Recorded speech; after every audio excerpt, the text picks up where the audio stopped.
Hey guys, tonight we begin with a curious stroll through the dark alleyways of medieval myth. So before you get comfortable, like the video and subscribe, but only if you genuinely enjoy what I do here. And let me know in the comments where you're tuning in from and what time it is for you. It's always fascinating to see who's joining us from around the world. Now dim the lights, maybe turn on a fan for that soft background hum, and let's ease into tonight's journey together. If your only exposure to Vikings involves towering blonde men smashing things with axes while screaming like they stubbed their toe on Valhalla itself, congratulations, you've already met the Berserkers. These guys were the original rage quitters of the medieval world, warriors who, according to Norse sagas, went into a trance-like fury during battle, immune to pain, fear, and the concept of subtlety. For centuries, historians assumed berserkers were just poetic embellishment. After all, ancient texts tend to exaggerate. Dragons? Sure. Magic swords? Obviously. Men turning into werebears mid-fight. Probably metaphorical, right? Well, not quite. Recent scholarship and archaeological digs have started connecting some wild dots. First, let's talk fashion. Several Viking graves reveal animal pelts, notably bear and wolf, buried alongside warriors. Coincidence? Maybe. Or maybe they liked cosplay before it was cool. But then things got weirder. Enter the mushrooms. Specifically, Amanita muscaria, the red and white spotted fungi you've seen in fairy tales and Mario Kart. This mushroom isn't just a Pinterest aesthetic. It's psychoactive. And yes, it grows in parts of Scandinavia. Consuming it doesn't just make you see colours. It can induce euphoria, disassociation, sweating, shaking, and the sudden urge to fight your neighbour's goat. Combine that with rhythmic chanting, fasting, and pre-battle rituals, and you've basically got a chemically enhanced human tornado wielding a battle axe. Imagine showing up to raid a monastery and being greeted by a shirtless man foaming at the mouth. Contemporary accounts from enemies of the Vikings describe madmen, immune to wounds and utterly fearless. Some scholars even suggest they bit into shields, not for defence, but to control their convulsions. You know, normal Saturday night things. The term berserk now lives on in our vocabulary, but back then it was a terrifying tactical advantage. Imagine trying to form a disciplined shield wall while a hallucinogenic Norseman in a bear pelt sprints at you like he's in a heavy metal music video. Strategy? Meet chaos. Ah yes, 1518. The year when hundreds of people in Strasbourg, France decided to fight despair, famine and disease the only way they knew how. By dancing. Not metaphorically, not romantically, literally dancing until their feet bled, their hearts gave out, and the local authorities considered whether banning music might be healthier than banning witches. At first, it started small. One woman, Frau Trofea, stepped into the street and began dancing. No music, no audience. Just pure medieval groove. A couple hours in, and you'd expect someone to throw her a loaf of bread and suggest a nap. Instead, people watched. Then they joined. Because apparently, in 1518, seeing someone dance themselves into delirium meant, hey, looks fun, I'm in. Within days, dozens were dancing, then hundreds, and not at a festival, in the middle of the street, in the sweltering summer heat, without food, water, or any sense of self-preservation. It would have made a great TikTok trend, minus the mass casualties. What's baffling is the response from city leaders. Instead of, say, quarantining the dancers or bringing in doctors, they leaned into it. Literally. They hired musicians, built a stage, encouraged the dancers to get it out of their system. That's right. Their cure for compulsive death dancing was to crank up the medieval bass. As you can imagine, that didn't work. Historians were long divided on whether this was real or just another pious parable from a time when leeches were considered medicine and astrology made career choices. But numerous records, city accounts, church logs, personal letters, all confirm the same terrifying footnote. People danced, involuntarily, and some didn't survive. So what caused it? The top theories are 1. Ergot poisoning, a hallucinogenic mold that grows on rye and can cause convulsions, visions, and extremely poor life choices. Or 2. Mass psychogenic illness, basically collective madness sparked by stress, fear, and a lack of hobbies. Whatever it was, it turned one city into a grim disco for a month straight. And if there's a moral here, it's this. Medieval Europe didn't always burn witches. Sometimes it threw them a dance party. If there's one thing the medieval period excelled at, it was turning optimism into tragedy with breathtaking efficiency.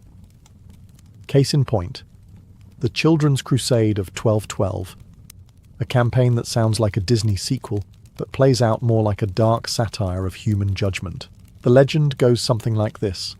A young shepherd boy in France, let's call him Stephen, because that was literally his name, claimed he received a divine message from Jesus. Not just any message, mind you, but one that instructed him to lead a peaceful army of children to the Holy Land, not with swords, but with innocence, which, as it turns out, is not a useful weapon against trained soldiers and sea storms. Thousands of children joined, because why wouldn't you follow a teenage shepherd who said God told him to walk across Europe barefoot? Parents wept, townspeople cheered, bishops blinked slowly, and off they went, across mountains, down rivers, through towns, singing hymns, starving slightly, getting arrested occasionally. It was a medieval school field trip, minus the chaperones, and with significantly more divine hallucinations. The myth was long believed to be, well, a myth. Something exaggerated in monkish writings to teach a moral lesson. Don't send your kids to Jerusalem without adult supervision. But over time, historians began to uncover a trail of documents. Church records, royal decrees, city archives, all hinting that, yes, something did happen, and it involved a lot of very young, very idealistic feet. What happened to them? Well, depending on which version you read, the outcome ranges from tragic to, oh God, why? Some were turned away at the Alps. Some likely died on the march. Others were tricked by unscrupulous merchants, loaded onto ships and sold into slavery in North Africa. Not exactly the holy liberation they were promised. The Mediterranean wasn't so much parted for them as it was monetized. Today, scholars believe the movement wasn't entirely made of children. Many were likely teenagers, or poor peasants, labelled as pueri, the Latin word for both children and servants, because of course it was. But the mass delusion, the sincerity, the epic miscalculation, that part's real. Picture this. It's a quiet day in 14th century France. A pig escapes its pen, bites a child, and the villagers don't just butcher it or blame the nearest peasant. No, they drag the pig to court, with a lawyer and a judge and a public trial. Because in medieval Europe, justice wasn't just blind. It was extremely imaginative. Yes, animals were actually put on trial. Not metaphorically, not symbolically, literally. They were assigned defense attorneys, sometimes imprisoned, occasionally excommunicated. Nothing says rule of law like banishing a rooster from the church for laying an egg, which, by the way, they believed was laid by the devil himself, because obviously, for centuries people thought these stories were just exaggerated folklore. Surely medieval scribes were just being poetic. You know, adding a little flair to their otherwise monotonous lists of grain taxes and fish quotas. But no, court records, actual parchment-bound proceedings, have been found all over Europe. One famous case from 1386 involved a sow in Falaise, France. She was found guilty of killing a child and was sentenced to death. She was dressed in human clothing, paraded through town, and publicly hanged. Because symbolism, retribution, general medieval weirdness, even insects weren't safe. In 1510, a group of French peasants sued a horde of weevils for destroying their crops. The court appointed a lawyer to represent the insects, presumably someone who had annoyed the judge recently. After several hearings, the case was dismissed because, well, the bugs didn't show up. Classic defendant behaviour. But here's the twist. This wasn't random insanity. To medieval minds, justice applied to the entire creation. Animals, though lower than humans, were still part of God's moral universe. If they committed a crime, or were suspected of being in league with dark forces, they faced the consequences. The Middle Ages didn't do things halfway. Some of these trials were ecclesiastical, meaning the church got involved. Others were secular, with full legal proceedings. All of them are now prime examples of how deeply humans can anthropomorphize anything with legs and a bad attitude. Nothing says medieval torture quite like the Iron Maiden, that infamous human-shaped metal sarcophagus, lined with spikes on the inside, designed to turn heretics into Swiss cheese. You've seen it in museums, horror films, and probably that one guy's edgy high school sketchbook. There's just one problem. It's a complete historical fraud. Yes, the Iron Maiden is one of the most iconic torture devices never actually used in the Middle Ages, and yet it's paraded around as if it were the go-to tool of every moody inquisitor with a flair for the theatrical. Truth is, medieval torturers were creative, disturbingly so, but this particular device was a 19th century invention, because apparently the Industrial Revolution wasn't horrifying enough on its own. So where did it come from? The first known Iron Maiden was cobbled together in the late 1700s or early 1800s in Germany, likely by someone who thought, you know what this museum needs? A big, spiky lie. The idea was to create a compelling and horrifying display of what medieval justice might have looked like if everyone back then had watched too many slasher films. It was a hit. People loved the spectacle, because nothing sells quite like a morbid mix of pseudo-history and bloodthirsty imagination. Even museums leaned into it. You can still find Iron Maidens proudly displayed behind glass with placards that quietly mention, actually, this is a Victorian-era replica of something we made up entirely. Of course, medieval people did use torture, extensively, creatively, and with almost no HR department oversight. There were racks, thumbscrews, heretics' forks, and something called the Pear of Anguish, which sounds like a fruit but isn't. But the Iron Maiden? Not on the list. They were too busy being horrible in more practical ways. Why did the myth stick? Because it feels true. It fits the narrative of a brutal, superstitious age.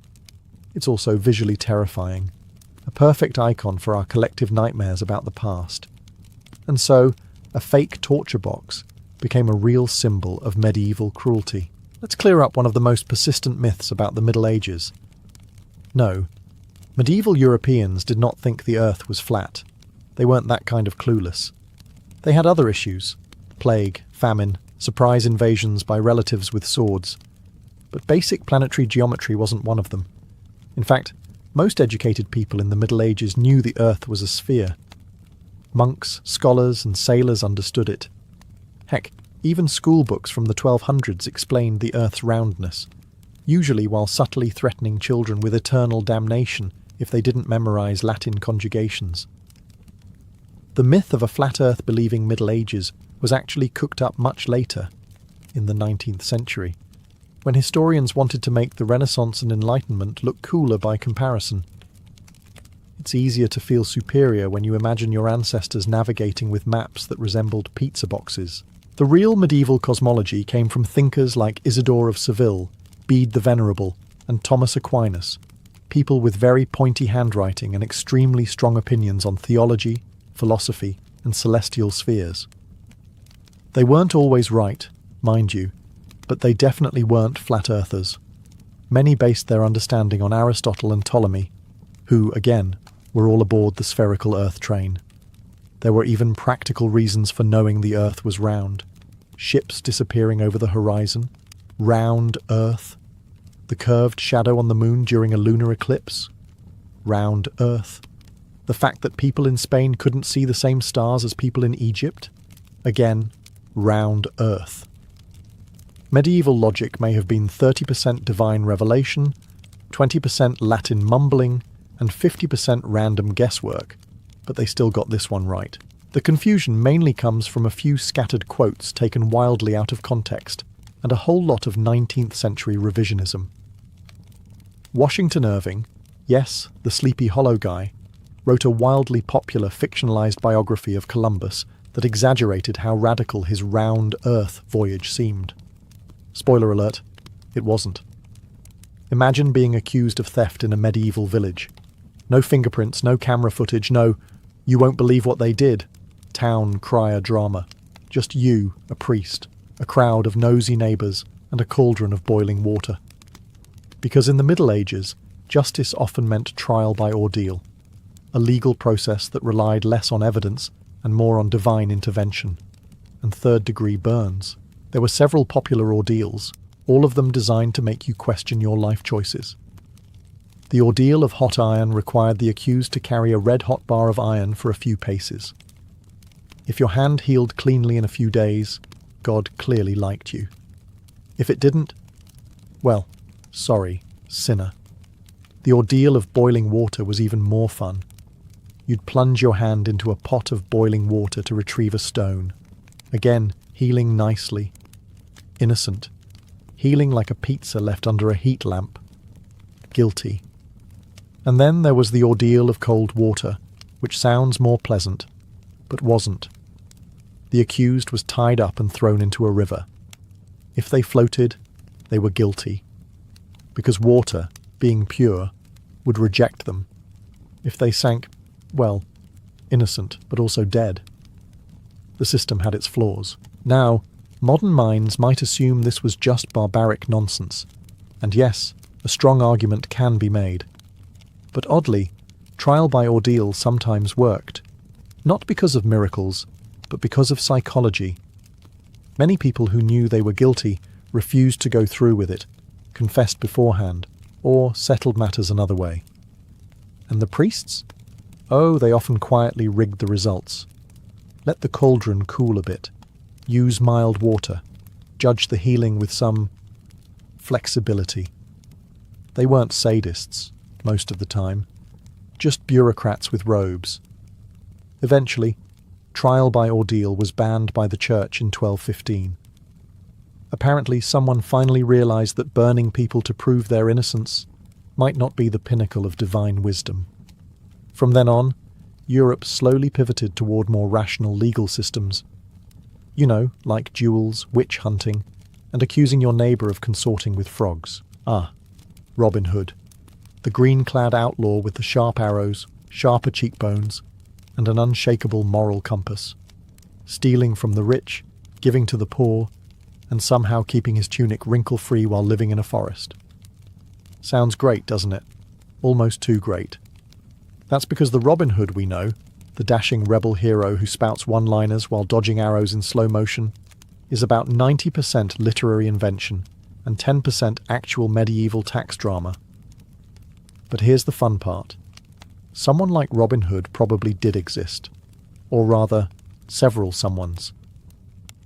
Records from the 13th and 14th centuries mention men with suspiciously hoodish names, Robhod, Hobahod, and variations like Robertus Hoodus, often listed as criminals or fugitives. And by criminals, we mean people who may have just skipped out on taxes, poached a deer, or looked at the local sheriff funny.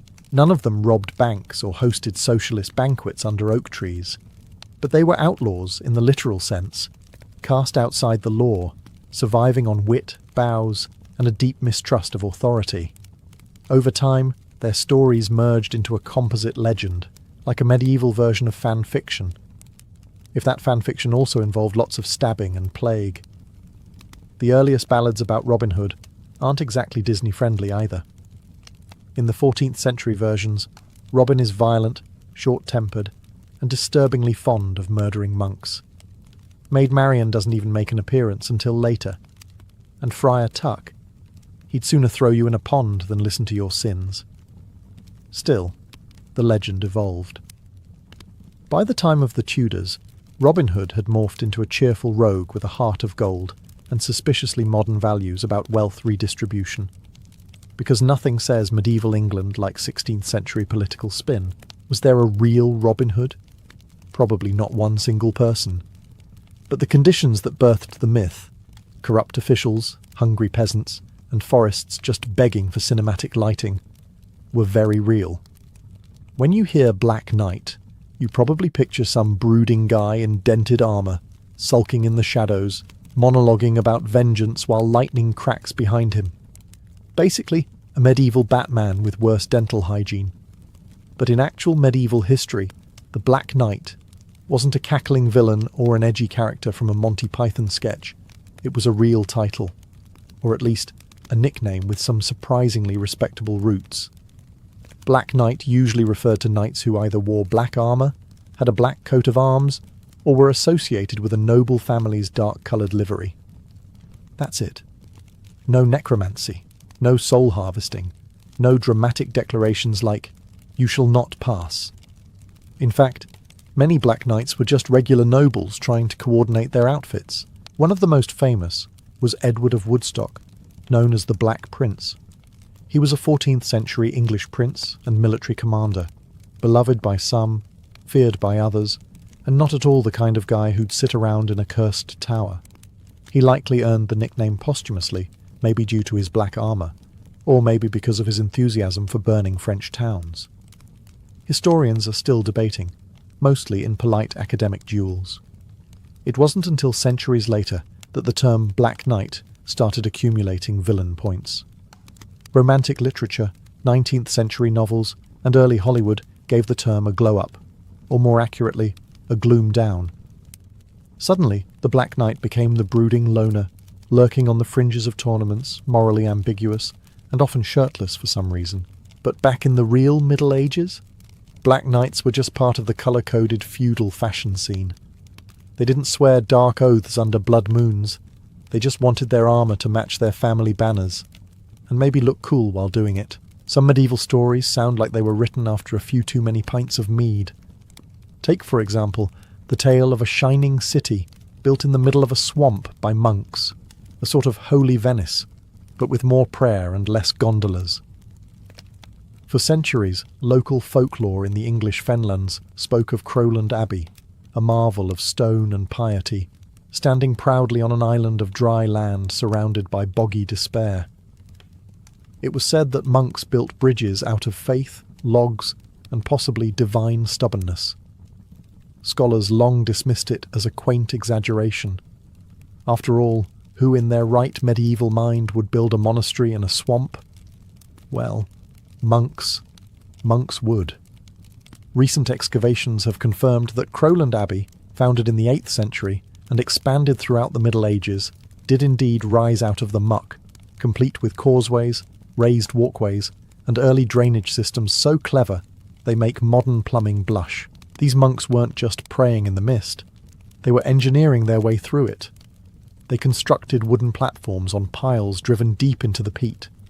They used gravel and clay to firm up walkways, and they built bridges, including the famous triangular bridge, which still survives today. Three-way symmetry, baby. You don't get that kind of architectural ambition from drunken peasants with a shovel. So why the swamp? Well, 2 reasons. Isolation and tax breaks. Monasteries were supposed to be separate from the sinful world. Nothing says holy isolation like being surrounded by mosquitoes the size of pigeons. Plus, land no one else wanted was often cheaper. So monks got crafty. They turned the marshes into a hub of spiritual and economic activity, farming eels, making cheese, and somehow not getting trench foot every winter. The result? A real-life miracle of persistence, engineering, and mild dampness. One that confirms that even the strangest-sounding medieval legends might be hiding a soggy little nugget of truth. Ah, yes. Pope Joan, the mysterious woman who supposedly fooled the entire Catholic Church, rose through the ecclesiastical ranks, became pope, and then dramatically gave birth in the middle of a papal procession. You know, your standard medieval Tuesday. For centuries, her story was whispered with scandalous glee, and then furiously denied by church scribes with the energy of someone deleting browser history. Many modern historians declared it medieval gossip, a cautionary tale cooked up by monks who really didn't want women near the altar. But here's the thing. Recent re-evaluations of medieval texts, art, and papal timelines have made some historians raise an eyebrow. and not in the sarcastic way. The earliest detailed versions of Joan's story appear in 13th century chronicles, but there are earlier hints. For example, the 11th century chronicle of Marianus Scotus lists an unnamed pope between Leo IV and Benedict III, a suspicious gap where Pope Joan supposedly reigned. Coincidence? Or just a medieval clerical error? Pun unavoidable. Then there's the odd tradition of the sedia stercoraria, a throne with a suspiciously hollowed-out seat used during papal enthronements. Some believe it was designed to check that the new pope had the appropriate holy plumbing. Historians dismiss this as symbolic tradition, but really, if your throne has a built-in gender inspection feature, maybe you're protesting too much. 2. Art complicates things further.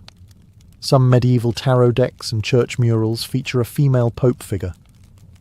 Was it Joan? Or just the Middle Ages being weird again with symbolism? Hard to say. Medieval art wasn't exactly subtle. It's the same genre that put dragons next to saints and occasionally drew horses with human feet. So what do we make of Joan? A real figure erased from history? A medieval urban legend? A proto-feminist fever dream? The answer may lie somewhere in between. While there's no definitive proof she existed, there's also no smoking papal decree that debunks her. Just a lot of very anxious-looking church historians from the 14th century onward who seem desperate to change the subject.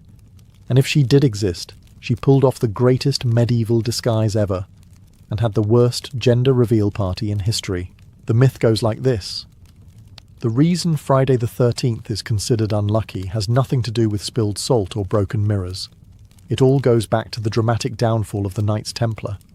And unlike most scary campfire tales, this one actually has a historical backbone, and a sword, and a very angry French king. Let's rewind to October 13th, 1307, a Friday naturally, when King Philip IV of France decided he was done being broke and slightly jealous of a secretive military religious order that had more land, more money, and frankly, better capes than he did. With the subtlety of a toddler flipping a board game, Philip ordered the mass arrest of the Knights Templar.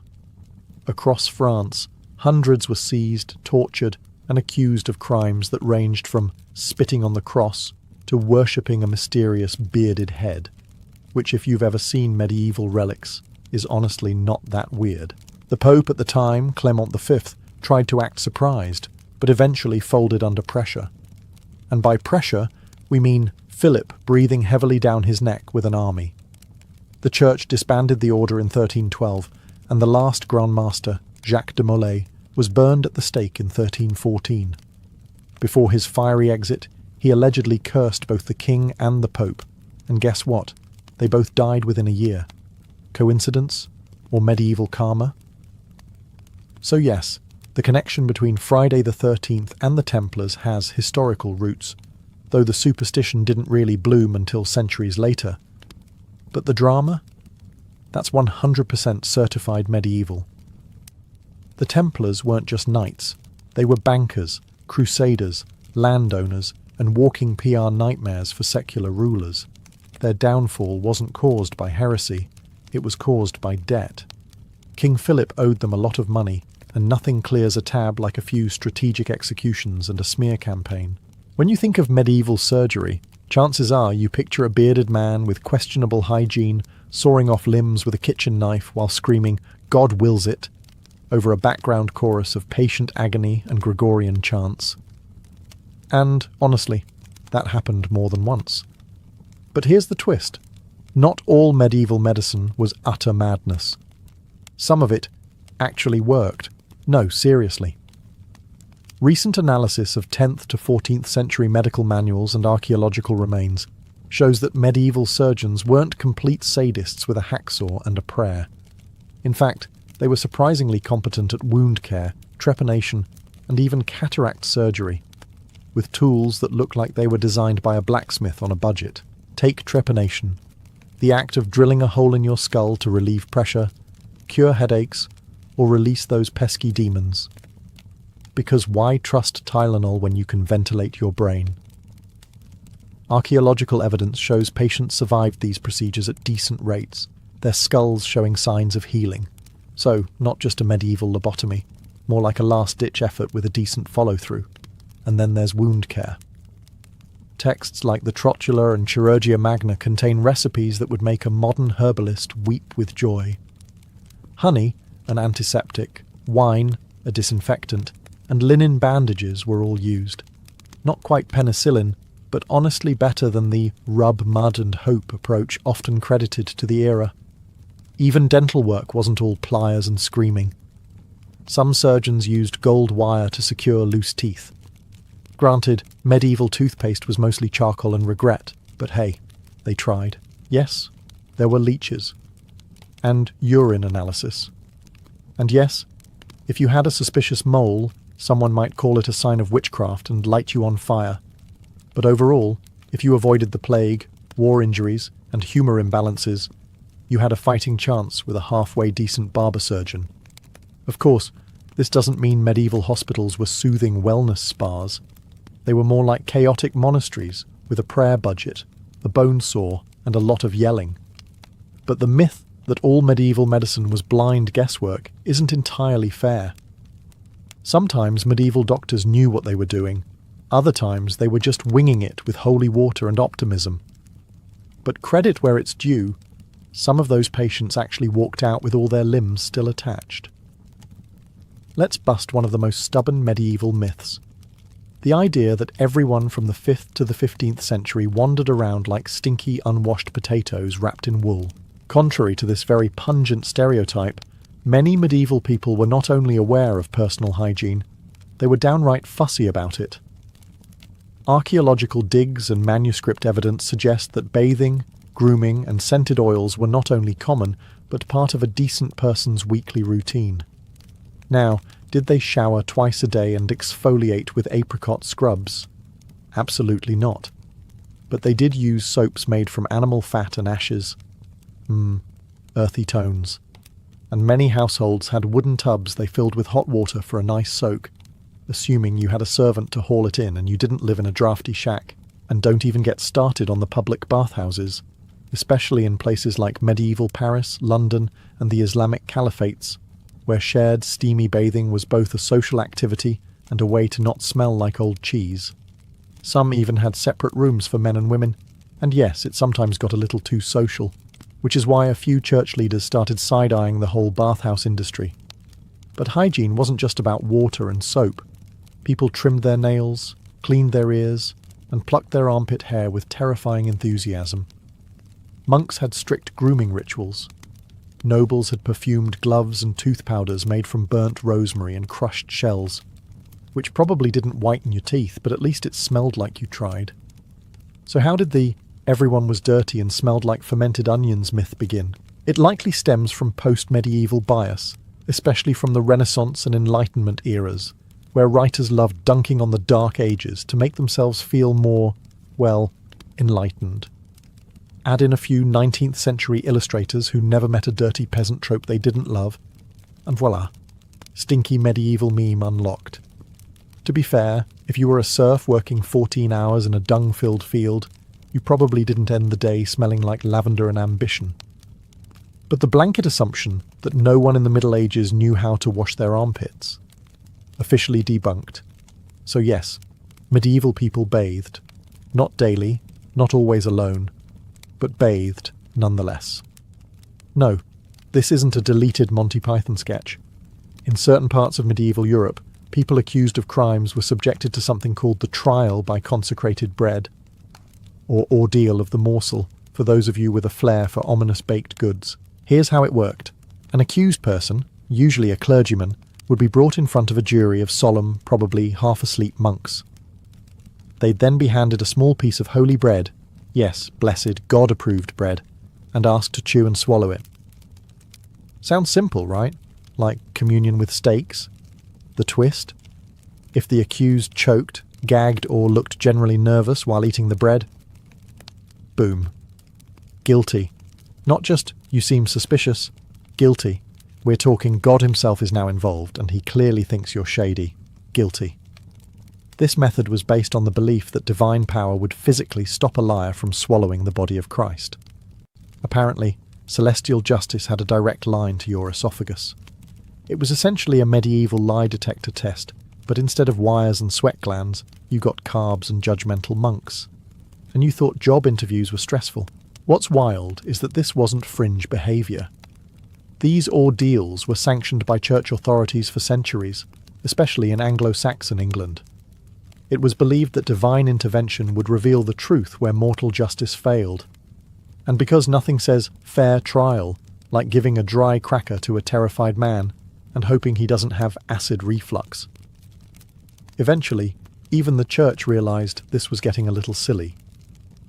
In the early 13th century, Pope Innocent III, who sounds like he should have been innocent but really wasn't, banned clergy from participating in ordeals altogether. That basically shut the whole operation down. No monks, no magic bread. But the fact that this happened at all? Totally real. It wasn't metaphor, it wasn't satire. It was bureaucracy baked. The initiation of a new Templar did not begin with fanfare or public ceremony. It began in silence in the earliest hours of the morning, when the world still lingered in darkness. A candidate, usually a young knight of noble birth, would approach the gates of a Templar preceptory, a fortress monastery that was part barracks, part holy sanctuary. He arrived with no fanfare, no escort, and no weapons.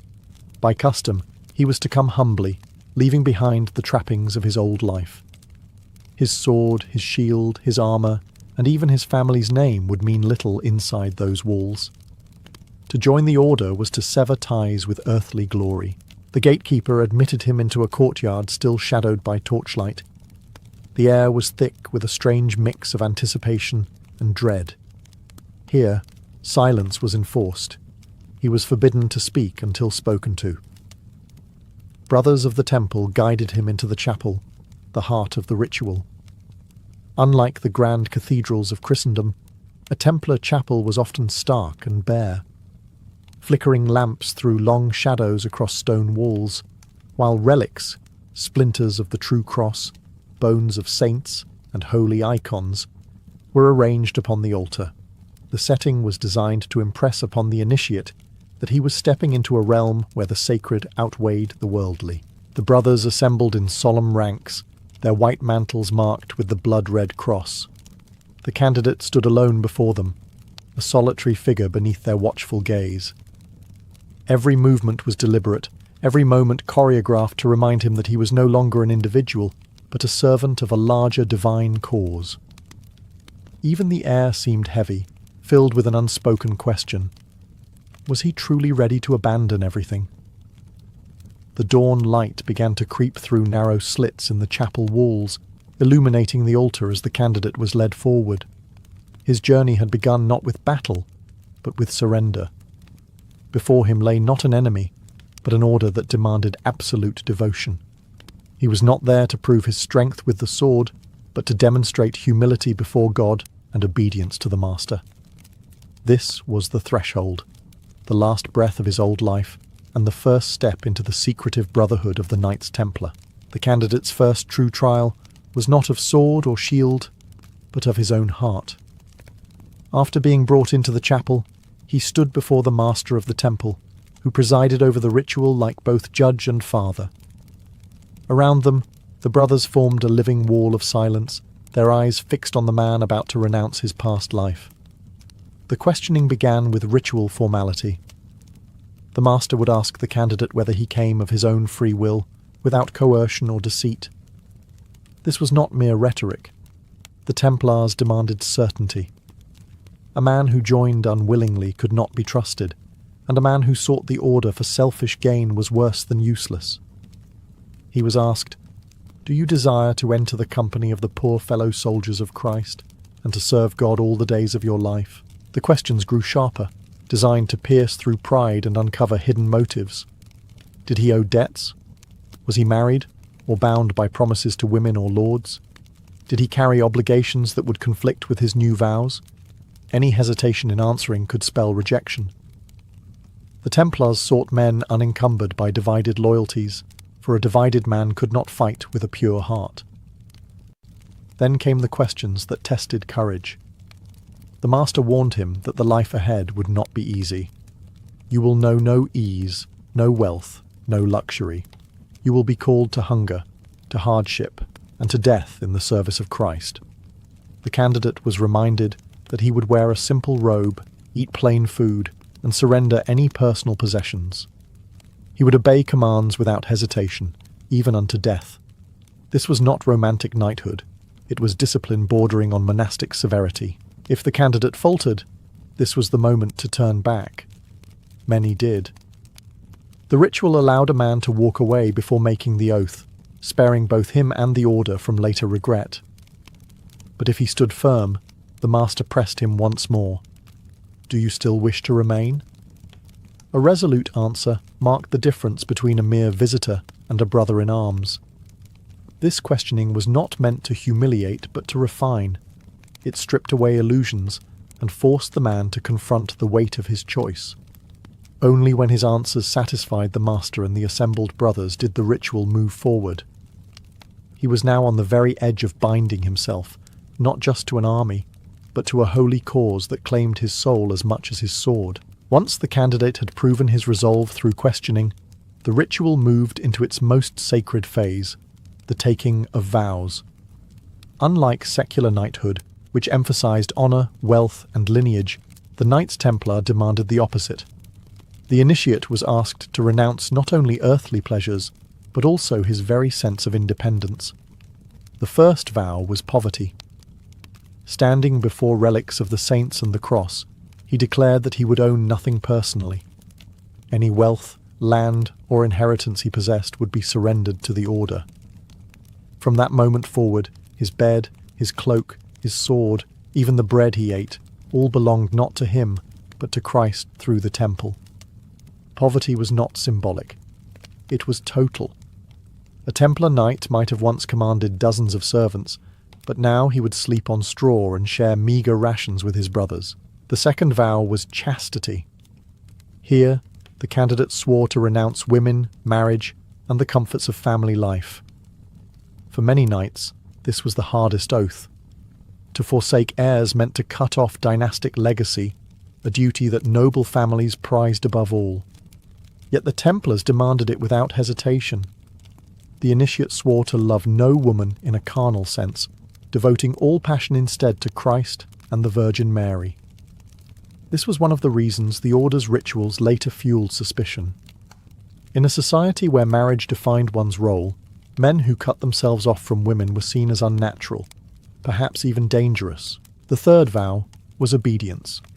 If poverty demanded surrender of possessions, and chastity demanded surrender of desire, obedience demanded surrender of will. The candidate swore to follow the commands of the master and his superiors instantly and without question, whether on the battlefield or in the cloister. This vow bound the knight as tightly as chains. His life was no longer his own. If commanded to ride into certain death, he would go. If commanded to wait in silence for years guarding a remote outpost, he would endure. Taken together, these vows stripped a man of the three things most prized in medieval knighthood: wealth, family, and independence. But in their place, the order offered something greater, belonging to a brotherhood that claimed to serve not an earthly lord, but God himself. It was in this surrender that the candidate ceased to be a mere warrior and became a Templar. With the vows spoken, the ritual deepened into a physical act of devotion, the kissing of holy relics. This was no mere gesture of piety. It was the binding seal of the candidate's oaths. Before him, the altar had been prepared with the most sacred treasures the order possessed: a fragment of the true cross, bones of saints, or a gospel manuscript. These relics were believed to hold divine power, and to touch or kiss them was to invite God himself to witness the promise. The candidate, now kneeling, was guided forward by two senior brothers. He lowered his head in submission, not to the master or the brethren, but to the sacred objects that represented heaven's authority.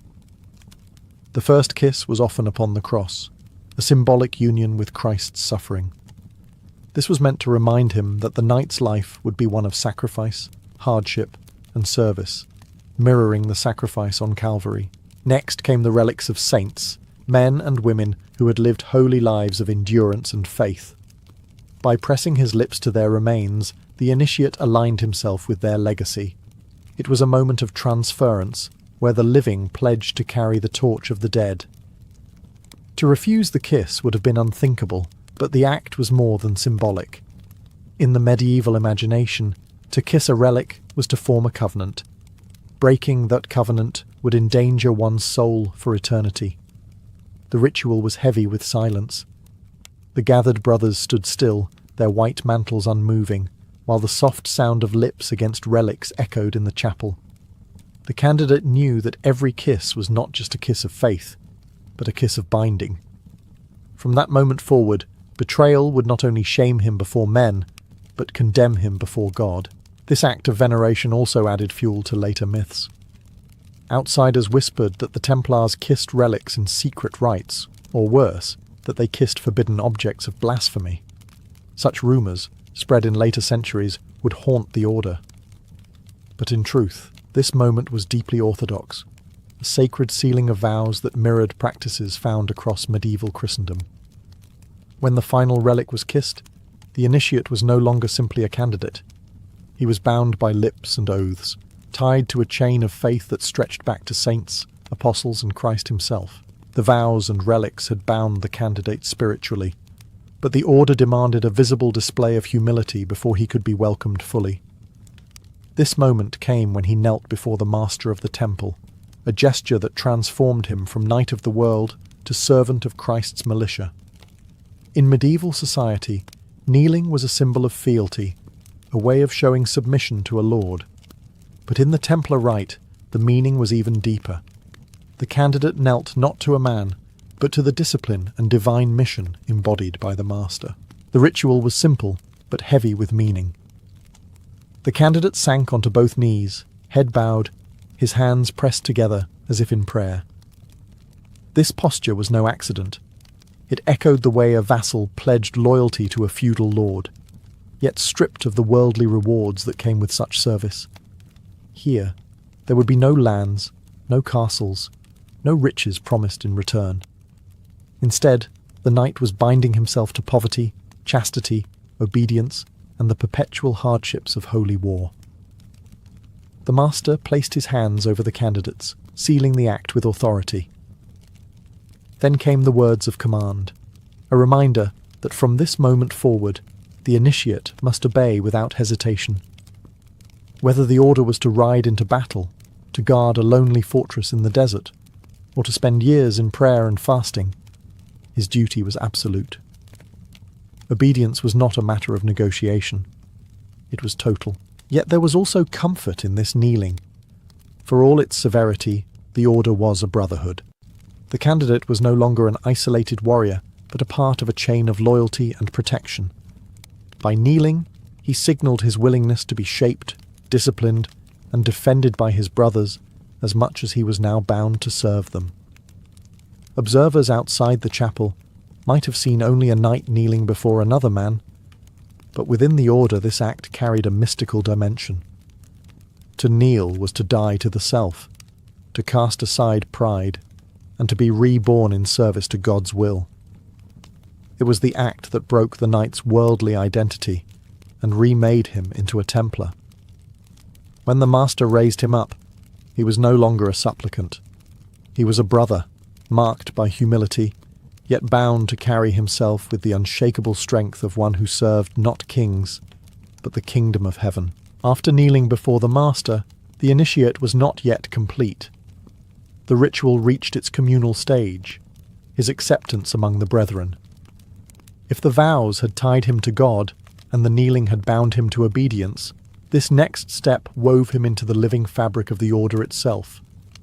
The gathered knights, standing in solemn ranks, now became witnesses and guarantors of his new life.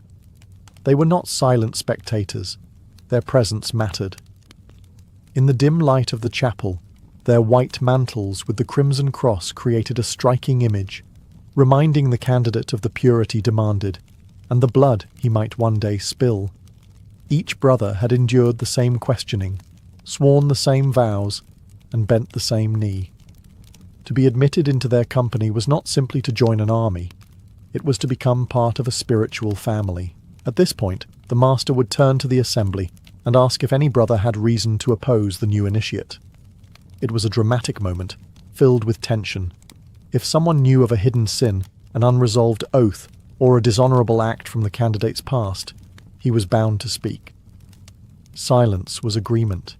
It meant that the man was accepted as pure enough for the temple. The weight of collective approval was immense. Acceptance was not only by the master, but by the entire brotherhood. Once no objection was raised, the master declared the candidate a Templar. At this pronouncement, the atmosphere shifted. The brothers, who had until then remained rigid and distant, now welcomed him with a gesture of fraternity.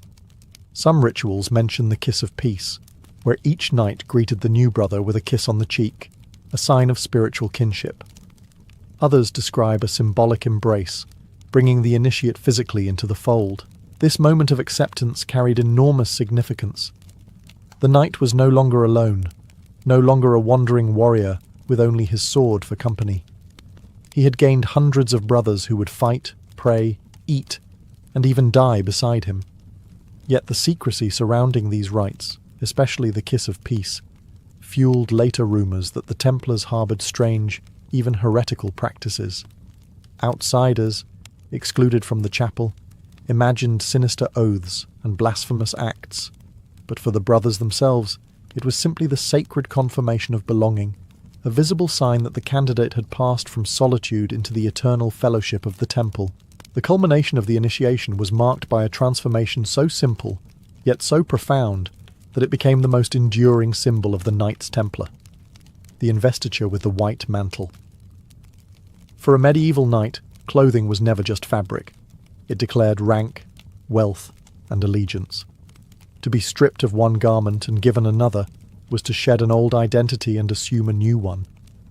The candidate, still kneeling, was brought before the altar once more. A senior brother stepped forward carrying the mantle, a plain white cloak marked with the crimson cross. Its simplicity stood in stark contrast to the rich tunics and colourful heraldry that most knights wore. Where other warriors adorned themselves with family crests and gold embroidery, the Templar mantle declared humility, purity, and absolute devotion. The red cross, stitched over the heart, was not decoration, but a reminder. Blood might be demanded, and sacrifice was inevitable. The master spoke as the garment was placed upon the initiate's shoulders. He explained that the whiteness symbolized chastity and spiritual cleanliness, while the cross was both burden and blessing. To wear the mantle was to proclaim before all men that he had renounced the world. Wherever he travelled, from Paris to Jerusalem, from dusty roads to royal courts, his cloak announced him as a Templar, bound by vows that set him apart. This investiture was often accompanied by warnings.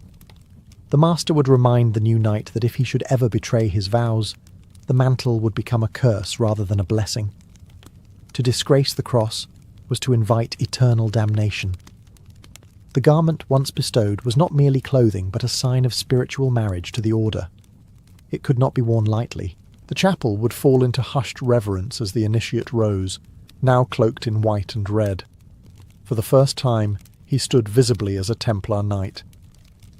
The assembled brethren saw not a candidate but a brother, clothed in the same colours that they themselves bore. The moment carried both pride and dread. Pride, because the new knight had entered one of the most powerful orders in Christendom.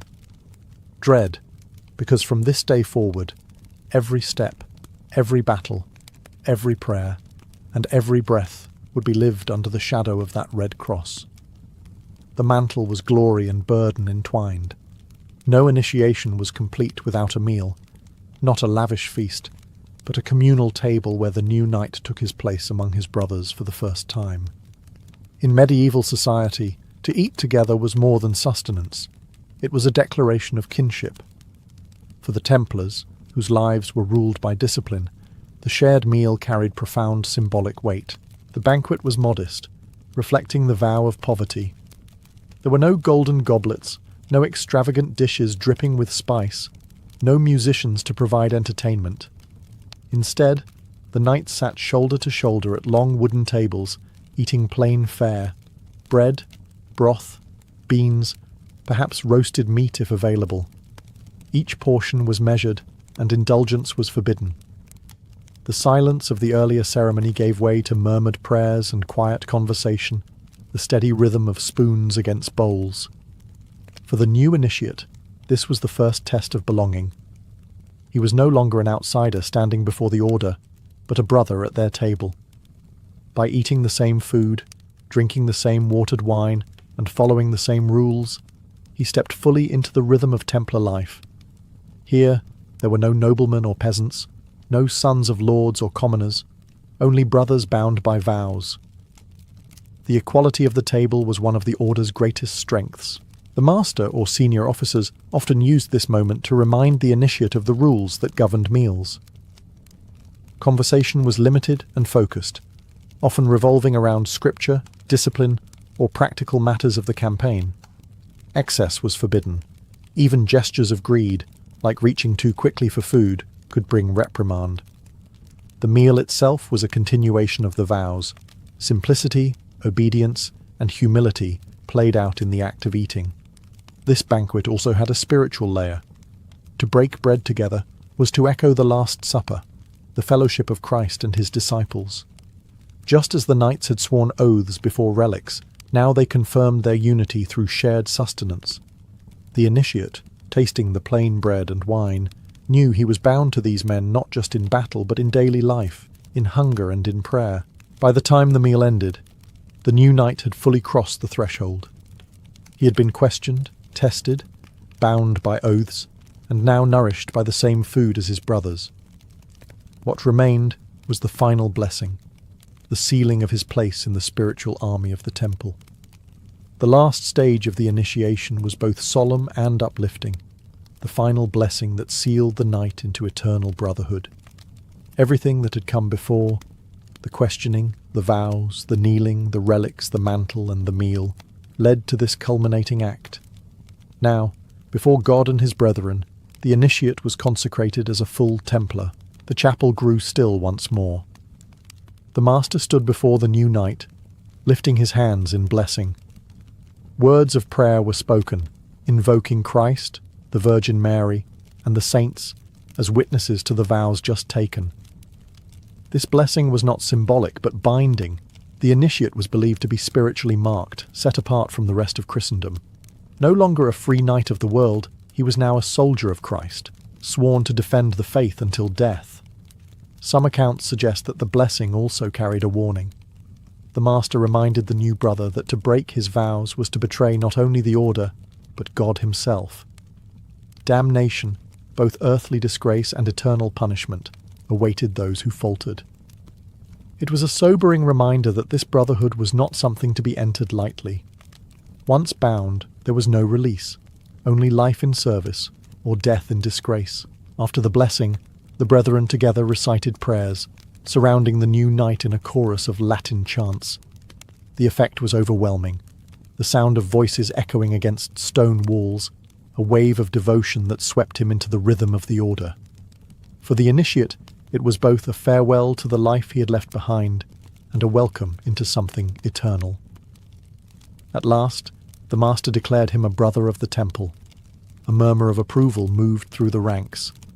The knights approached, offering the kiss of peace or the clasp of hands, small gestures that carried enormous weight. With these, he was no longer an outsider, but one of them, bound to fight, pray, and die alongside them. When he stepped out of the chapel, clothed in white, bearing the red cross, the world would see only a knight. But within the order, he was something greater, a man transformed, consecrated, and forever bound by vows of loyalty, sacrifice, and faith. His life was no longer his own. It belonged to the temple and to God. In the bustling streets of Pompeii, where merchants called out their wares and carts rattled over stone roads, there stood a building unlike any other, the Lupanar, the city's most notorious brothel. To the casual visitor, Pompeii might appear as a model Roman town, with its forum, temples and public baths. But woven into that same fabric of daily life was the open trade of sex, not hidden, not whispered about, but displayed with the same practicality as bread or wine. The lupanar was the centerpiece of this trade, an institution as much a part of Pompeii's economy as its markets. The very name lupanar reveals how Romans viewed its function. Derived from the Latin word lupa, meaning she-wolf, it was a slang term for prostitute. Just as a wolf prowls the wilderness, these women were imagined as prowling for clients. Yet in reality, it was the customers who prowled the city, following carved phallic symbols etched into paving stones and walls that literally pointed the way to the brothel's doors. For a Roman man, whether soldier, sailor, or merchant, there was little secrecy in such pursuits. Pompeii wore its sexuality openly, and the lupanar made no attempt to hide its purpose. From the outside, the building was ordinary, blending with the other stone structures around it. But step through its narrow entrance, and you entered a different world. The air was heavy with the smell of oil lamps, cheap wine, and bodies pressed into small, stifling rooms. The voices of clients bargaining, the laughter of women trained to seduce, and the scrawled graffiti of past visitors all testified that this was not a place of fleeting use. It was a social hub, a regular stop in the daily rhythm of Roman men. Unlike temples, which promised divine ecstasy, or taverns, which promised escape in drink, the lupanar promised immediate physical satisfaction. It was, in many ways, a theatre of desire, where the performance never stopped. Some came in groups, others alone, but all found the same blunt efficiency. Stone beds, straw mattresses, and painted walls that advertised what could be purchased. To enter the lupanar was not to step outside Roman life, but to step directly into it. Here, in this dim, narrow building, one could glimpse the raw intersection of economy, desire, and social custom, the side of Pompeii that the ash of Vesuvius would preserve for eternity. From the outside, the lupanar looked like any other stone building in Pompeii, its facade blending in with taverns, shops, and homes. But once inside, its architecture revealed a singular purpose: efficiency in the service of desire. Unlike lavish Roman villas decorated with mosaics and atriums open to the sky, this brothel was built with narrow corridors, cramped chambers, and a dark intimacy that left little space for lingering. The building itself was 2 stories tall. The ground floor housed 5 small rooms, each with a built-in stone bed. These were little more than cubicles, windowless, airless, and sparsely furnished. A thin mattress stuffed with straw or cloth was laid across the stone platform, often covered with a rough blanket. Comfort was not the goal, durability was. The stone ensured that the beds could withstand constant use without splintering or collapsing, while straw could easily be replaced when fouled. For the average Pompeian man, this was enough. Sex was a transaction, not a romance. A staircase led to the second floor, where the atmosphere was slightly different. The rooms upstairs were larger, brighter, and often reserved for wealthier clients. Here, visitors might find wooden beds, softer coverings, or a touch of privacy absent downstairs. Those who could afford to pay more sought not only pleasure, but also comfort, and the architecture reflected this hierarchy of experience. At the centre of the brothel was a small stone staircase, the artery that connected rich and poor, upstairs and downstairs, fleeting encounters and longer indulgences. The walls themselves served a role in guiding customers. Phallic carvings pointed toward the rooms, almost like arrows, ensuring that even strangers could navigate the building. The brothel was practical, but it was also symbolic. The cramped ground floor rooms represented the raw, unvarnished side of Roman sexuality, quick, transactional, and accessible to all. The upper rooms reflected the stratification of Roman society, where wealth could still purchase luxury, even in the pursuit of lust. Together, they formed a microcosm of Pompeian life, class divisions, economic realities, and human desire all compressed into a single structure. To walk its halls was to step into a machine built for one purpose: Every corner of the lupanar, from the echo of footsteps on stone floors to the flicker of oil lamps against frescoed walls, reminded the visitor that this was not a home or a temple, but a marketplace of flesh. Perhaps the most striking feature of the lupanar, and the one that has fascinated historians and tourists alike, are the erotic frescoes painted above the doorways of its small rooms. These images were not abstract decorations or veiled hints. They were explicit, colourful depictions of sexual acts, preserved remarkably well under the ash of Mount Vesuvius.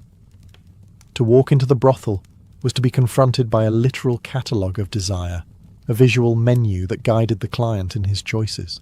In a city where literacy rates were limited, especially among slaves, foreigners, and lower-class visitors, these paintings were practical. A traveller who did not speak Latin, or a client who could not read, could still point at the image that matched his preference. Each fresco depicted couples in different positions or scenarios, leaving little room for modesty or ambiguity. The Romans did not cloak sexuality in euphemism here. They displayed it with the same matter-of-fact clarity as a baker displaying loaves of bread. The placement of these frescoes also carried symbolic weight. They were positioned above each room's doorway, almost like signboards in a shop.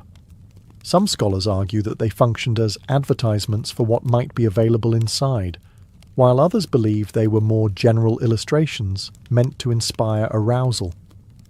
Either way, the effect was unmistakable. The walls themselves became salesmen, guiding the eye and the imagination. The artistry was crude by the standards of Roman villas, which often boasted refined mythological frescoes. But what the lupanar's images lacked in polish, they made up for in clarity. The bold lines, exaggerated bodies, and unembarrassed poses conveyed exactly what was on offer. And unlike the subtle eroticism found in elite homes, these frescoes were unashamedly transactional. They existed to facilitate business. Interestingly, these menus may also have functioned as a form of regulation. By displaying a range of acts openly, the brothel standardized expectations, ensuring that both client and prostitute understood the terms. This efficiency reduced disputes, much like a tavern posting prices for wine. For archaeologists, the frescoes are more than titillation. They provide rare insight into the sexual economy of Pompeii, revealing not only the practices, but also the attitudes of a society where desire was commodified.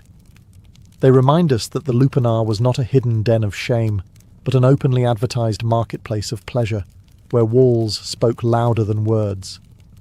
Behind the painted walls and stone beds of the lupanar were the women themselves, the central figures of Pompeii's sex trade. Their lives were harsh, their labour relentless, and their status almost always marginalised. Unlike the courtesans of later European history, the prostitutes of Pompeii were rarely free women choosing this profession. Most were slaves, purchased or captured from distant provinces, brought into the city as commodities in the same way as grain, wine, or olive oil. The lupanar's women came from across the Roman Empire: Gaul, Greece, Syria, North Africa. Their foreign origins were sometimes advertised as exotic attractions, appealing to clients who desired novelty. These women often had their identities stripped away, given simple Romanized names such as Fortunata, Lucky One, or Prima, the First. Such names reduced them to functions, catalogued like items in a market stall. Their daily existence was grueling. From morning until late at night, they worked in tiny, airless rooms, often servicing multiple clients in succession. Payment was collected quickly, usually a single coin, sometimes the equivalent of a loaf of bread. The women kept almost nothing for themselves. Earnings were claimed by the brothel's owner. Even their bodies were not truly their own, subject to the demands of strangers and the rules of the establishment. Yet within this bleak reality, traces of individuality survive. Graffiti scratched onto the walls of the lupanar preserve snippets of the women's voices, boasts, names, and even playful remarks left for future clients to read. Some inscriptions reveal pride in skill, others bitterness at exploitation. These fragments remind us that the women were not faceless commodities, but human beings, with wit, frustration, and resilience. The The stigma they bore was immense. Roman society tolerated prostitution, but did not honour it. Prostitutes were legally classified as infames, a status that stripped them of many rights. They could not marry respectable citizens, inherit property, or participate fully in civic life. The brothel gave them visibility but not dignity. Still, these women were essential to Pompeii's economy and social fabric. They provided a service openly demanded by men of all classes, from slaves to senators.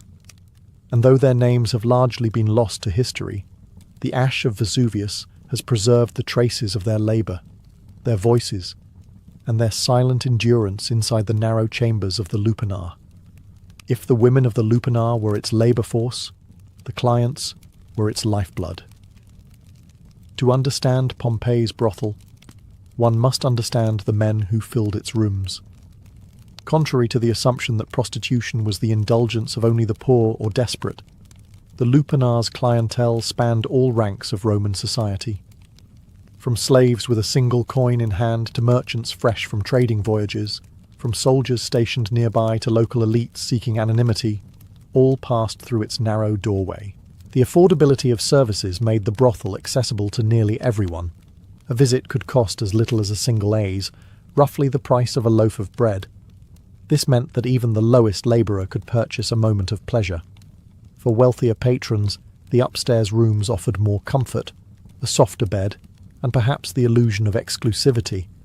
Yet the act itself remained the same. Quick, transactional, stripped of romance. Graffiti scrawled across the walls reveals not only the presence of clients, but also their personalities.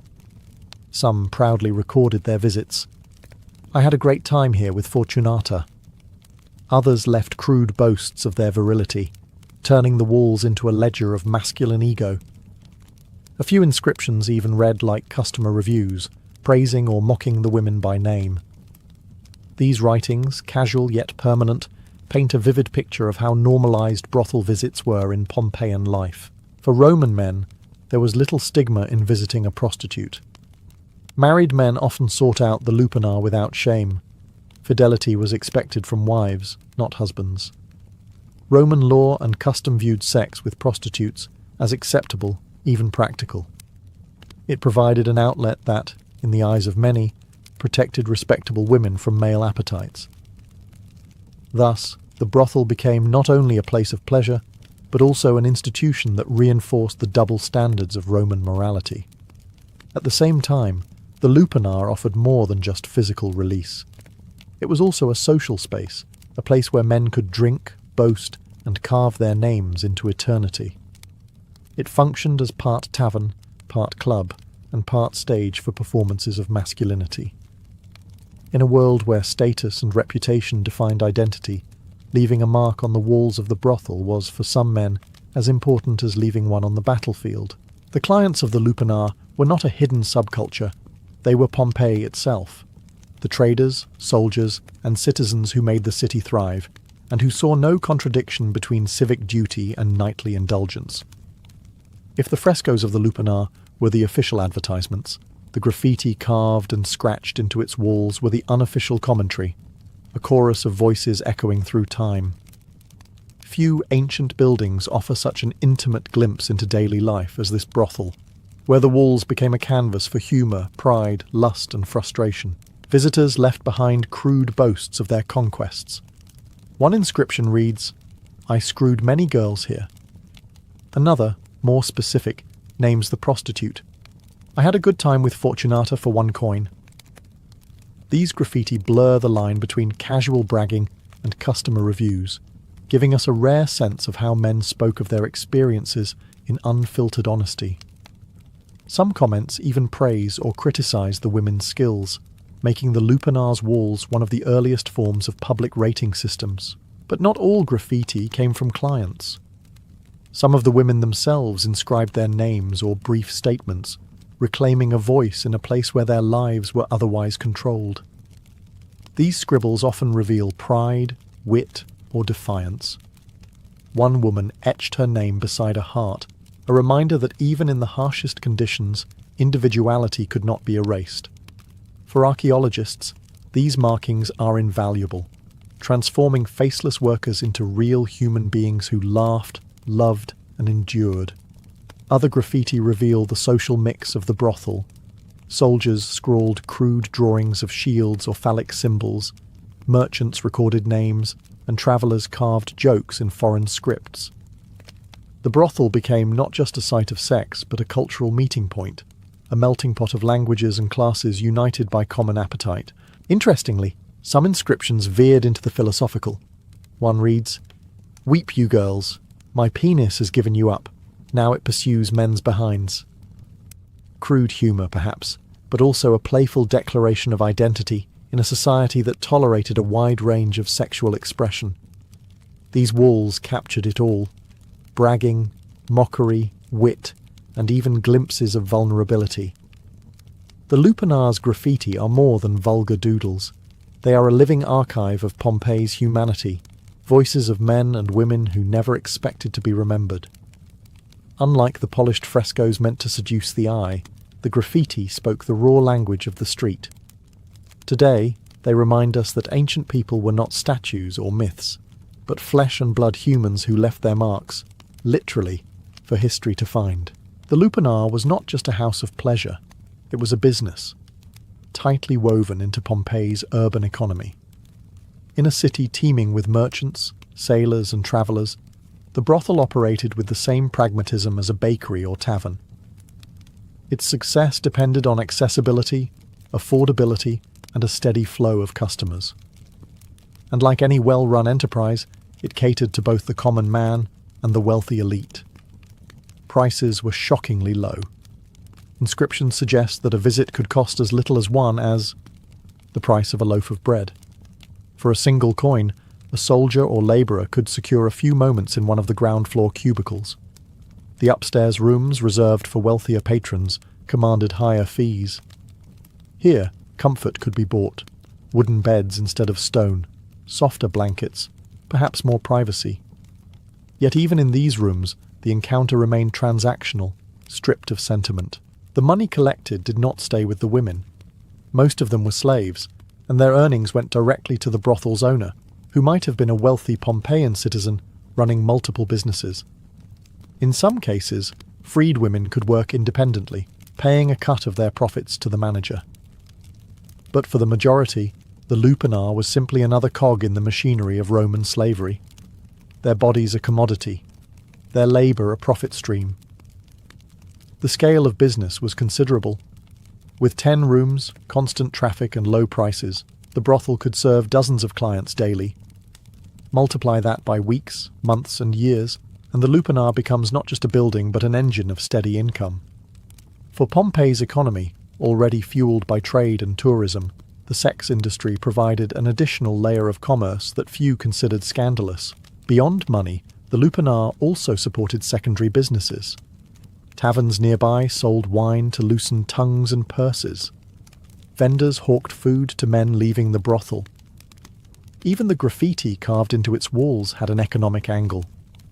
Names of prostitutes became brands, repeat clients functioned as word-of-mouth marketing, and the frescoes acted as permanent advertising. In short, the Lupanar was a commercial hub disguised as a brothel. Its walls reveal a world where sex was not taboo but trade, where desire was monetized with brutal efficiency. Pompeii's economy thrived on bread, wine, olive oil, and flesh.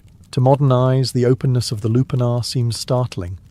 But in Roman society, prostitution occupied a curious place, both tolerated and stigmatized. It was legal, taxed, and integrated into city life. Yet the women who worked there were branded as infames, dishonored and excluded from respectable society. This paradox defined the brothel, a place many men used without shame, yet one that carried deep social stigma for those inside it. For Roman men, visiting a prostitute was no moral failing. Husbands could enter the Lupanar without disgrace, even while expecting absolute fidelity from their wives.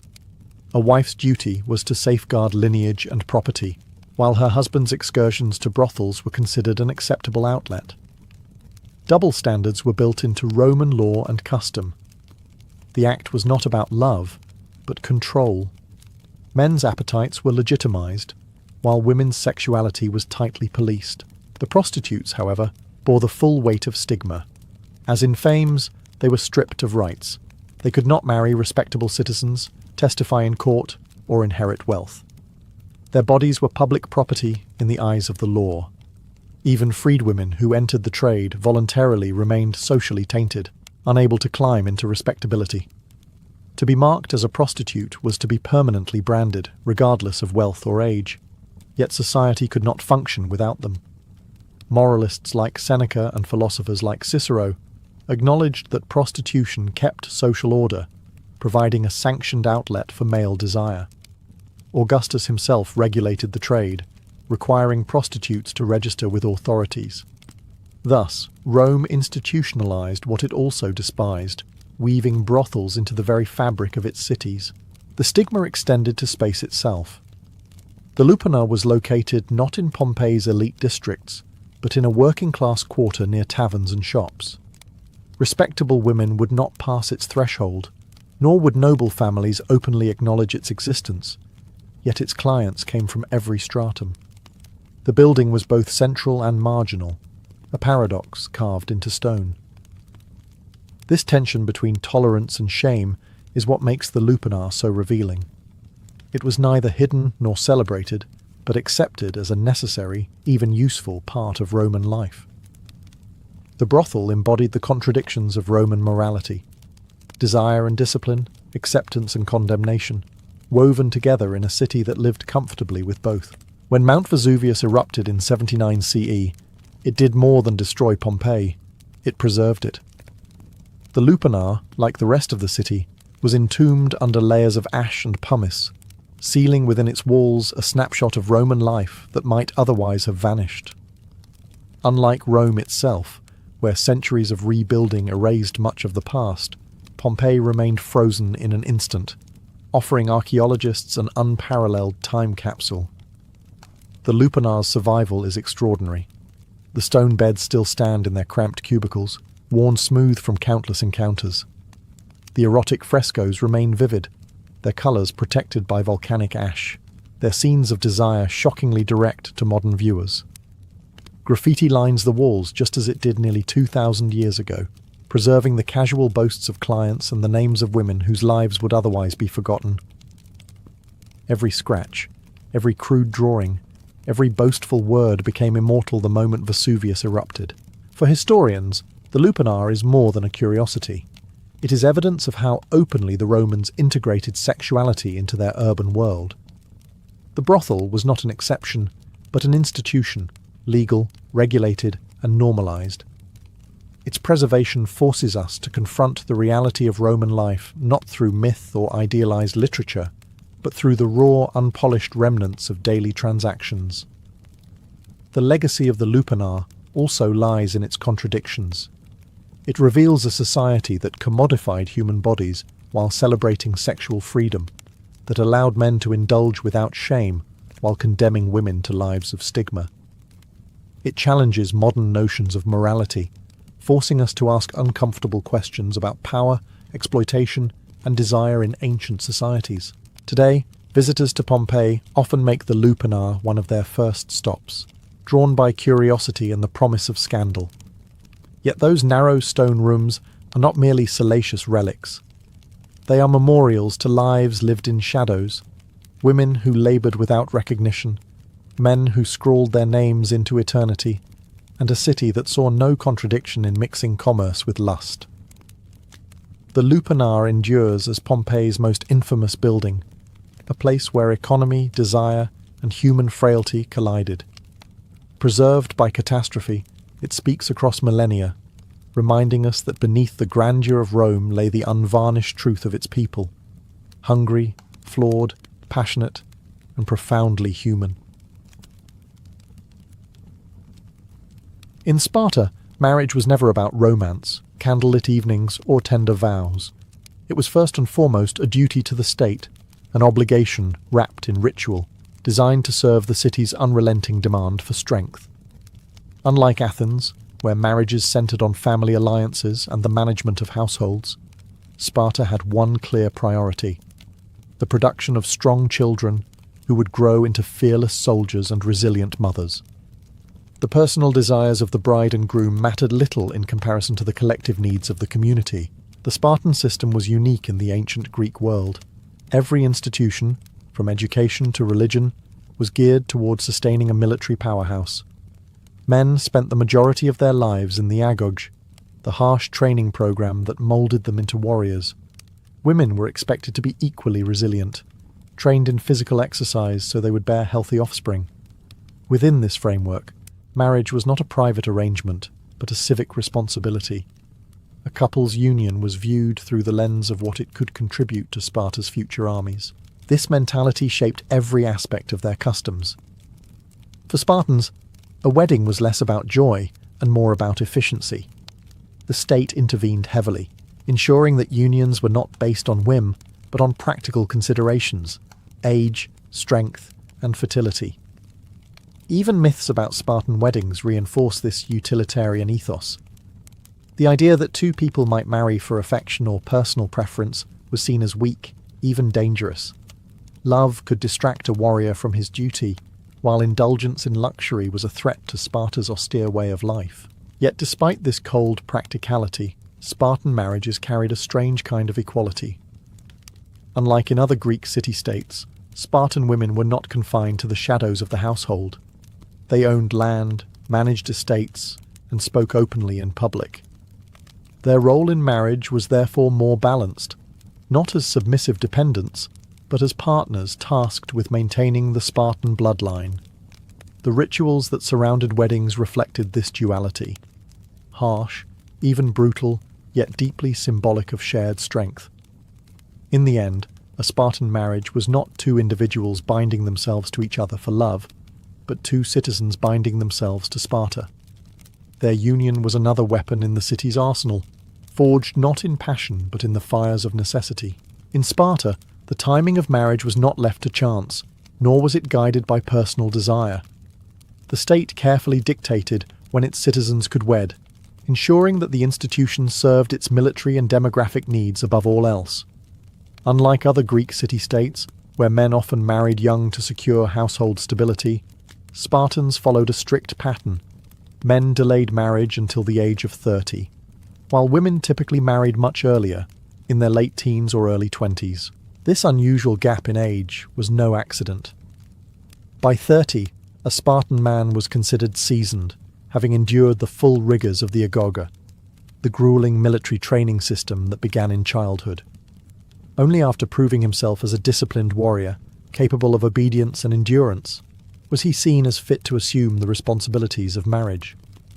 The state demanded that men demonstrate loyalty to Sparta before they could be trusted with loyalty to a household. Marriage, in other words, was a reward for survival and service.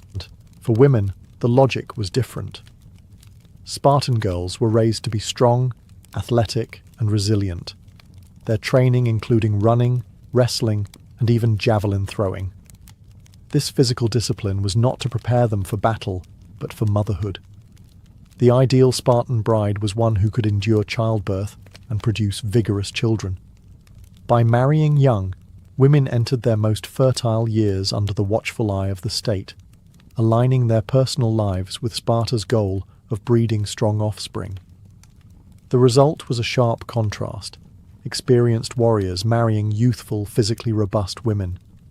This pairing embodied the Spartan vision of balance: seasoned male strength joined with female vitality. The household was not built on affection, but on calculated utility, with both partners chosen at the optimal moment for contributing to the city's survival. Yet, paradoxically, this arrangement gave Spartan women more influence than their counterparts elsewhere. Because men remained in barracks until 30, even after marriage, wives often managed estates and finances in their husband's absence. This created an unusual dynamic where women were younger but not powerless, entrusted with responsibilities that Athenian women could scarcely imagine. Thus, the age of marriage in Sparta reflected more than biology. It reflected ideology. It was a timetable crafted by the state, ensuring that marriage served not personal romance but the perpetual machinery of war. Few customs in the ancient world were as striking, or as unsettling, as the Spartan treatment of brides on their wedding night. Unlike the flowing dresses and elaborate hairstyles of Athenian or Corinthian brides, Spartan women were stripped of their femininity before entering marriage. Their heads were shaved clean, their bodies dressed in a man's cloak, and simple sandals replaced any hint of adornment. In this moment, the bride was transformed, not into a delicate wife, but into something resembling a young warrior. Why such an unusual ritual? The symbolism was twofold. First, it reflected Sparta's rejection of luxury and vanity. Long hair, jewellery, and perfumes were markers of wealth and softness, traits despised in a society that valued austerity and discipline. By shaving the bride's head, Sparta stripped away beauty as ornament, forcing the union to rest on strength, not appearance. Second, the disguise blurred the lines between male and female. Spartan marriage was not about a passive woman joining a dominant man. Instead, the bride's transformation emphasized her role as a partner, one expected to endure hardship and contribute to the Spartan ideal of strength. Dressed in male clothing, she embodied toughness and equality, signaling that she was not to be treated as fragile. This practice was unique in Greece, where most women were confined to the household and expected to embody submissive modesty. The act also carried a deeper psychological purpose. To a Spartan groom, accustomed to spending his life among men in military barracks, the transition to marriage could be jarring. By presenting the bride in an androgynous form, the ritual softened this shift, bridging the gap between male camaraderie and heterosexual union. Over time, as hair grew back and the woman adopted her new role as wife, the transformation was complete. She was now both hardened like her husband and capable of producing the next generation of warriors. Though strange to modern eyes, this shaving ritual reveals how deeply Sparta fused gender roles with civic duty. The bride's body was remade into a symbol of resilience, a living reminder that marriage in Sparta was not about romance or beauty, but about survival, strength, and the creation of a unified, disciplined household. In most Greek cities, weddings were public celebrations filled with music, banquets, and processions. In Sparta, however, the union of husband and wife began with something that looked more like a raid than a ceremony: the ritual abduction of the bride. Far from a romantic gesture, this practice symbolized strength, control, and the transfer of the woman into her new role as wife. After the bride had her head shaved and was dressed in male clothing, she was secretly abducted by her groom. The act was not violent in the sense of a real kidnapping. It was staged, with both families aware of the custom. Yet the symbolism was powerful. The groom carried her away from her family home to a private chamber, marking the decisive moment when she left her old life behind. The ritual carried layers of meaning. First, it echoed the military culture of Sparta. Just as Spartan men were trained to seize and endure through force, the abduction dramatized marriage as a conquest, not of love, but of duty. The woman, stripped of her feminine markers, was taken into a new world where she would serve Sparta as mother of warriors. Second, the abduction reinforced secrecy and restraint. Unlike other Greek weddings, there was no grand feast or display for the community. Instead, the first meeting between bride and groom was hidden, solemn, and controlled. The marriage bond was not meant for public spectacle, but for private strength, reflecting Sparta's disdain for extravagance. Perhaps most intriguing was the way this ritual fit into the larger system of male life in Sparta. Even after marriage, men continued to live in military barracks until the age of 30. For years, a husband would often visit his wife only at night, slipping secretly into her quarters and leaving before dawn. Some scholars suggest this secrecy kept passion alive by maintaining a sense of novelty. Others argue it symbolized the subordination of marriage to military life, a reminder that no man's household could ever take precedence over Sparta's army. For the bride, the abduction marked her transformation. She was no longer her father's daughter, but a Spartan wife, bound not only to her husband, but to the city itself. For the groom, it was both a rite of dominance and a test of discipline, proof that even in love he acted under Sparta's rules. For most cultures, marriage meant a new household, shared meals, and daily life as husband and wife. In Sparta, things were very different. Even after the wedding night, the husband did not move in with his bride. Instead, he returned to the military barracks, where Spartan men were required to live until the age of 30. Marriage, therefore, began with separation rather than togetherness. The bride, meanwhile, remained in her family home or in a household prepared for her. She managed domestic affairs and land, roles that carried far more weight in Sparta than in other Greek states. Because men spent most of their lives training or at war, Spartan women bore responsibility for running estates, supervising helot labourers, and ensuring the household prospered. In many ways, a wife was the true economic backbone of the family, while her husband continued his service to the state. Conjugal visits were often secretive. A young husband might slip away at night to meet his wife in private, returning to his barracks before dawn. These clandestine encounters added an unusual intensity to early married life. Some historians believe this secrecy kept desire alive, preventing the familiarity that could dull passion. Others see it as a clear reminder that a man's primary loyalty was to his fellow warriors, not to his spouse. For the bride, this arrangement could be both empowering and isolating. On one hand, she was entrusted with authority uncommon for women elsewhere in Greece. While Athenian wives lived secluded lives, Spartan women managed wealth and made decisions in their husband's absence.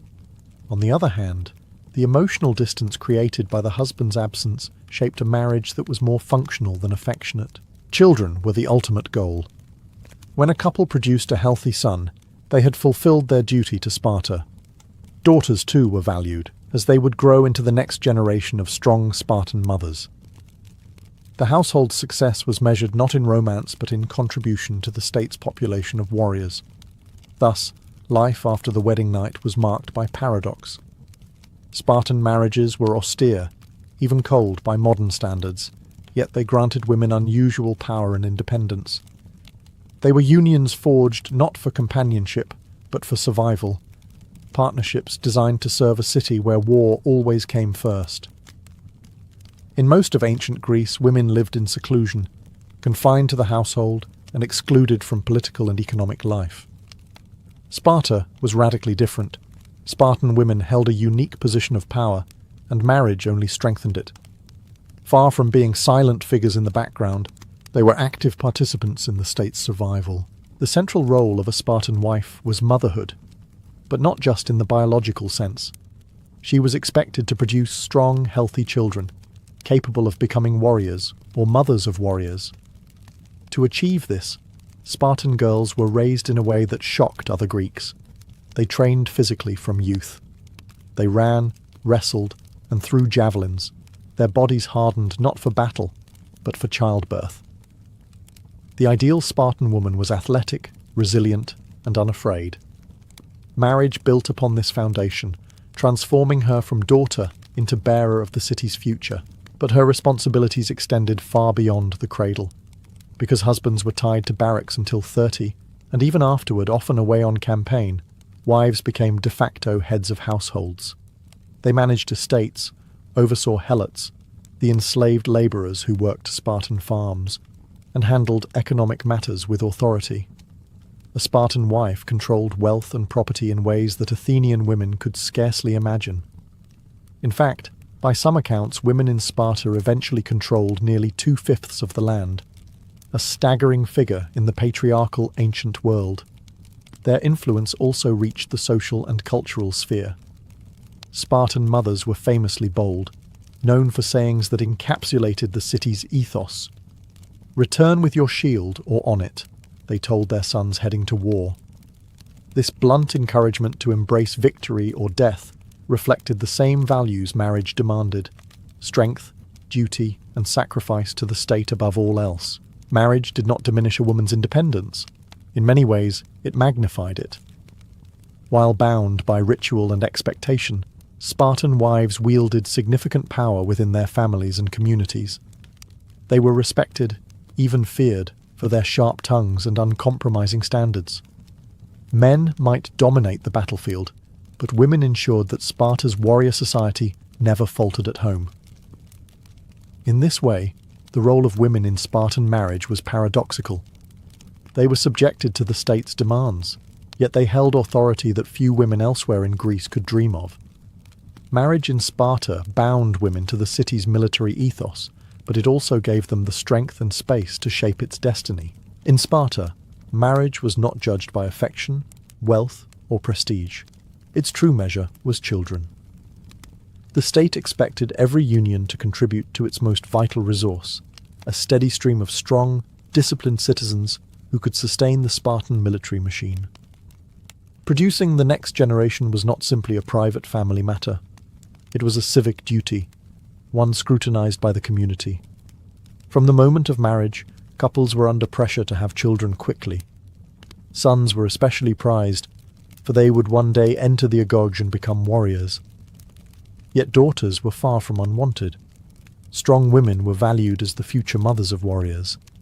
In fact, Spartan girls were raised with the same emphasis on physical health as boys, ensuring they would one day endure childbirth and produce healthy offspring.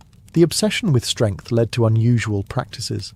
If a husband was too old or infertile, the state might encourage his wife to conceive with a younger or stronger man. Unlike in other Greek cities, this was not considered scandalous. It was pragmatic. The goal was to ensure that no womb went to waste, that every marriage produced children who would serve Sparta. Some sources even suggest that men could allow their wives to sleep with particularly strong warriors in order to breed better offspring, treating reproduction almost like selective training for animals. Newborns, once delivered, faced harsh scrutiny. Elders inspected infants to determine if they were healthy and strong enough to survive. Weak or deformed babies could be abandoned, a chilling practice that reflected Sparta's ruthless dedication to strength. For those deemed fit, childhood was brief, for boys were soon taken from their mothers to begin training in the agoge. Mothers, though deeply attached, were expected to accept this as part of their duty. Marriage, then, was inseparable from the state's eugenic ambitions. Couples were not simply building families, they were producing soldiers and mothers, the raw material of Sparta's future. Even intimacy itself was subordinated to this aim. The rituals, secrecy, and discipline surrounding Spartan marriage were all geared toward one outcome: a next generation capable of sustaining the city's way of life. For Spartans, love was fleeting, but legacy was eternal. A successful marriage was not one that brought joy to husband and wife, but one that brought strength to Sparta. In most Greek city-states, marriage was considered a private affair between families. In Sparta, however, the state stood firmly in the middle of every union, shaping it to serve its relentless military agenda. Marriage was not a contract of love or even property. It was an instrument of policy, tightly regulated to ensure the city's survival. The state dictated the timing of marriage. Men were forbidden to wed until they had completed years of military training and reached the age of 30. This ensured that only seasoned warriors, proven in discipline and loyalty, were entrusted with families. Women, by contrast, were married young, their fertility seen as a resource to be tapped early for the benefit of the city. Even this pairing of older men with younger women was less about custom than about strategy. It maximized the likelihood of strong offspring. Beyond timing, the state also intruded into fertility itself. If a marriage failed to produce children, it was not seen as a private misfortune, but as a public failure. The state could encourage unconventional arrangements, allowing another man to father children with a woman, or permitting an older husband to lend his wife to a younger warrior. To the Spartans, this was not shameful but practical. The duty of every couple was to contribute to Sparta's population of warriors. Even the rituals of marriage bore the stamp of state ideology: the shaving of the bride's head, the ritual abduction, the secrecy of conjugal meetings. These customs reflected values of austerity, discipline, and restraint, all of which the state demanded from its citizens. Marriage was another form of training, not a sanctuary from it. The constant presence of the state also reinforced the paradox of Spartan life. While men were bound to the barracks, women were granted unusual authority at home. By forcing husbands to remain in military service long after marriage, the state created space for wives to manage estates and exercise influence.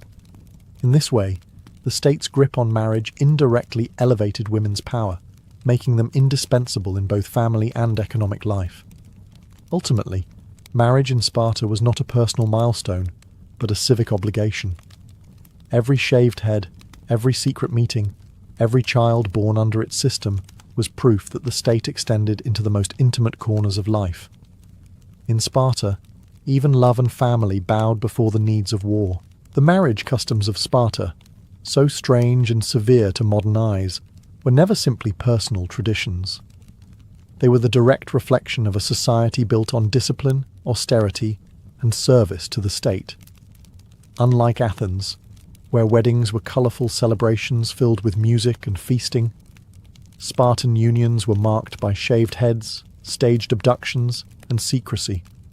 These practices stripped marriage of romance and luxury, turning it into a civic tool for producing strong citizens. The legacy of these customs lies in how completely they embodied Sparta's priorities. Every ritual, from the bride's transformation into a near-masculine figure to the groom's nightly visits from the barracks, symbolized unity, strength, and subordination of the individual to the collective.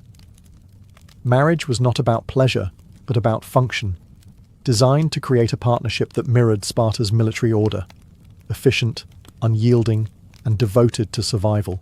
Yet, paradoxically, this system elevated women in ways uncommon elsewhere in Greece. Because men remained bound to military service, women became managers of estates, property holders, and guardians of the household. Spartan wives were younger, but wielded remarkable influence, their voices sharp and their independence undeniable. While the state imposed harsh controls, it also gave women unusual prominence in civic life, a legacy that fascinated and unsettled other Greeks. These customs also reveal Sparta's uncompromising view of human relationships. Children were inspected for strength, marriages arranged for fertility, and even intimacy itself was subjected to the demands of the state. Love was secondary to duty, and beauty was shaved away in favour of resilience. What mattered was not the comfort of husband and wife, but the endurance of a society permanently at war. When Sparta eventually declined, its marriage rituals, like its military discipline, became the stuff of legend. Writers from other Greek cities often portrayed them as bizarre, even barbaric, yet also admirable in their stark dedication. Today, they serve as a reminder of how profoundly a culture's values can shape its most intimate institutions.